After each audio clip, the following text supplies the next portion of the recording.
हमने कभी मंदिर का विरोध नहीं किया, लेकिन बिना पूरा मंदिर बने जब उसमें प्रतिष्ठा करने को कहा गया तो हमने उसका विरोध किया, और जहाँ भी ऐसा होगा हम करेंगे, क्योंकि हमारे यहाँ नियम है कि जब तक घर पूरा नहीं बन जाता उसमें वास्तु प्रतिष्ठा नहीं होती है। जो धर्मशास्त्र सम्मत बात होगी वो तो बोलना पड़ेगा। हम ये नहीं देखते हैं बोलते समय कि कौन सामने खड़ा है, हम ये देखते हैं कि बात सही है कि गलत है। अयोध्या पहुँचने वाले जितने लोग हैं, आज भी जो जा रहे हैं, वहाँ से लौटने के बाद दुखी होके जा रहे हैं, सुखी होके नहीं जा रहे हैं। क्यों? क्योंकि वहाँ मंदिर बना ही नहीं है। मुस्लिम धर्म का अभिन्न अंग गौ हत्या नहीं है। उनके यहाँ गाय का मांस वो खा सकते हैं, लेकिन बिना नहीं खाएंगे तो मुसलमान नहीं रहेंगे, ऐसी बात नहीं है। 1 नेशन 1 इलेक्शन बहुत अच्छी बात है, एक देश में एक चुनाव हो, हमें क्या दिक्कत है। लेकिन हम कहते हैं कि एक देश में गाय के बारे में एक कानून तो हो। आप गाय के बारे में एक कानून नहीं बना पा रहे हो पूरे देश का, और 1 नेशन 1 इलेक्शन की बात करते हैं। हमने कभी मंदिर का विरोध नहीं किया, लेकिन बिना पूरा मंदिर बने जब उसमें प्रतिष्ठा करने को कहा गया तो हमने उसका विरोध किया, और जहाँ भी ऐसा होगा हम करेंगे, क्योंकि हमारे यहाँ नियम है कि जब तक घर पूरा नहीं बन जाता उसमें वास्तु प्रतिष्ठा नहीं होती है। आधा घर बने पर वास्तु कर लोगे आप? ये अब ये नहीं जाएंगे आधे बने घर में वास्तु प्रतिष्ठा करके रहने, तो हमारे भगवान कैसे आधे मंदिर में चले जाएंगे और आप उनको ले जाने लगे तो शंकराचार्य क्या करेगा? चुप रह जाएगा। जो धर्मशास्त्र सम्मत बात होगी वो तो बोलना पड़ेगा। हम ये नहीं देखते हैं बोलते समय कि कौन सामने खड़ा है, हम ये देखते हैं कि बात सही है कि गलत है। तो हमने जो सही बात थी वो बोला, दुनिया भर की गाली हमको दी गई, तो गाली देने से जो सच बात है वो झूठ नहीं हो जाएगी और झूठ बात सच नहीं हो जाएगी। जैसे ही लोगों ने जाना, चालाकी क्या की जा रही थी कि जो मॉडल का फोटो था वो सबको दिखाया जा रहा था, मॉडल में पूरा मंदिर बना हुआ था, और जब यहाँ से लोग अयोध्या गए, सब तो गए नहीं, सब तो मॉडल का फोटो देख रहे थे। जब अयोध्या गए और उन्होंने देखा कि अरे यहाँ तो अभी कुछ हुआ नहीं है, तो सब लोग नाराज होकर चले गए। अयोध्या पहुँचने वाले जितने लोग हैं, आज भी जो जा रहे हैं, वहाँ से लौटने के बाद दुखी होके जा रहे हैं, सुखी होके नहीं जा रहे हैं। क्यों? क्योंकि वहाँ मंदिर बना ही नहीं है। अभी तो 1.5-2 साल 3 साल लगेगा पूरा बनने में। तो ऐसी परिस्थिति में जो सच्चाई है उसको हम ना कहें, और आप अगर हम कह दें कुछ गलत हो रहा है उसको गलत कह दें तो आप कहें कि हम मंदिर का विरोध कर रहे हैं। हम हिंदू हैं, सनातनी हैं, सनातन धर्मियों के आवाज़ हैं, हम मंदिर का विरोध करेंगे? कभी नहीं। अभी हमारे देश के कई राज्यों में गौवध निषेध कानून लागू है, लेकिन वो गौवध नहीं रोक पा रहा है। क्यों नहीं रोक पा रहा है? क्योंकि वो असल में गौवध निषेध कानून नहीं है, वो गौवध स्थल निरोध कानून है। आप समझे बात को? गौवध का निरोध अलग चीज़ है, और गौवध का स्थल निरोध माने जैसे हम कहें कि गाय मत मारो, एक बात हो गई, और दूसरे कहें यहाँ मत मारो, इसका मतलब वहाँ मार लो। अभी ऐसी परिस्थिति है, एक राज्य कहता है ना ना ना यहाँ नहीं मार सकते, कड़ा दंड है, इसका मतलब कि दूसरे राज्य में ले जाओ, वहाँ मार लो, वहाँ कोई छूट है।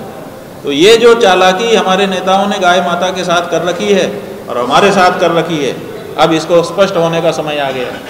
अगर एक देश है और एक देश में सब चीज़ एक जैसा होने की बात कही जाती है, जैसे अभी चली है 1 नेशन 1 इलेक्शन, बहुत अच्छी बात है, एक देश में एक चुनाव हो, हमें क्या दिक्कत है। लेकिन हम कहते हैं कि एक देश में गाय के बारे में एक कानून तो हो। आप गाय के बारे में एक कानून नहीं बना पा रहे हो पूरे देश का, और 1 नेशन 1 इलेक्शन की बात करते हैं। 1 नेशन 1 इलेक्शन करें, लेकिन उससे पहले गाय के बारे में 1 नेशन 1 काऊ निर्मित कर दिया जाना चाहिए। देखिए, मुस्लिम समाज जो है वो कितने भी प्रतिशत हो, वो कोई बात नहीं। मुस्लिम धर्म में हमने अध्ययन किया, मुसलमानों से भी हमारी खूब बात हो गई, और उन्होंने भी बता दिया, और हमने धर्म ग्रंथों को अध्ययन करके भी जान लिया कि मुस्लिम धर्म का अभिन्न अंग गौ हत्या नहीं है। उनके यहाँ गाय का मांस वो खा सकते हैं, लेकिन बिना नहीं खाएंगे तो मुसलमान नहीं रहेंगे, ऐसी बात नहीं। और बल्कि उनके शरिया में अनेक उनके जो धर्मशास्त्र हैं उसमें ये लिखा हुआ है कि जिसका दूध पीते हैं उसका गोश्त खाना अच्छा नहीं है, और दूसरी जगह लिखा हुआ है कि गाय का गोश्त जो है वो सेहत के लिए अच्छा नहीं है। और सच भी है, बहुत जगह पे गाय का गोश्त खाने वाले लोग हैं, सबको कैंसर हो रहा है। अभी हम सिक्किम गए थे कल, सिक्किम में हमको जो ड्राइवर था वो बौद्ध था, हमने उससे चर्चा की कि तुम गाय का मांस खाते हो कि नहीं? बोला मैं खाता हूँ, खाता था लेकिन अब नहीं खाता हूँ। क्या क्यों, अब क्यों नहीं खाते हो?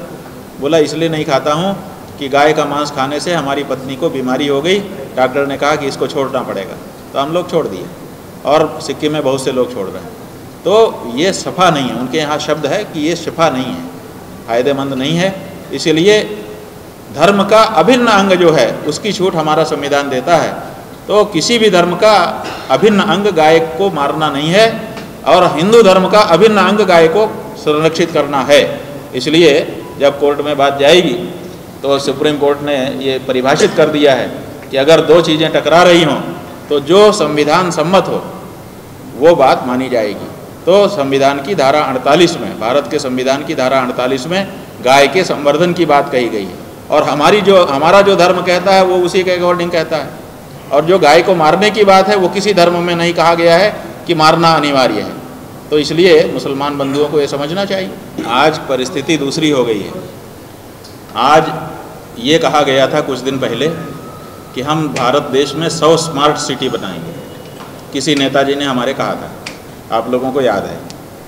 तो वो स्मार्ट सिटी बनाने की बात चली और उसमें सबसे पहला जो आदेश हो गया वो गाय के लिए हो गया कि गाय शहर में नहीं रह सकती। पूरे भारत के सभी शहरों से गाय को हटाने का आदेश हो गया म्यूनिसिपैलिटी के द्वारा। तो अब हमारा ये सवाल है कि गाय का अपराध क्या है? देश निकाला तो उसका होता है जो बहुत बड़ा अपराधी होता है, तड़ीपार। तो गाय को तड़ीपार किस अपराध में किया गया है? हमने पूछा है, भारत के गृह मंत्री से भी पूछा है और जो नेता हमारे पास आए उनसे भी पूछा, लेकिन कोई जवाब देने को तैयार नहीं। तो पहली बात तो यह है कि अगर कोई हिंदू गाय अपने घर में रखना चाहता है तो उसको कानूनन आप मजबूर नहीं कर सकते कि नहीं आप नहीं रख सकते।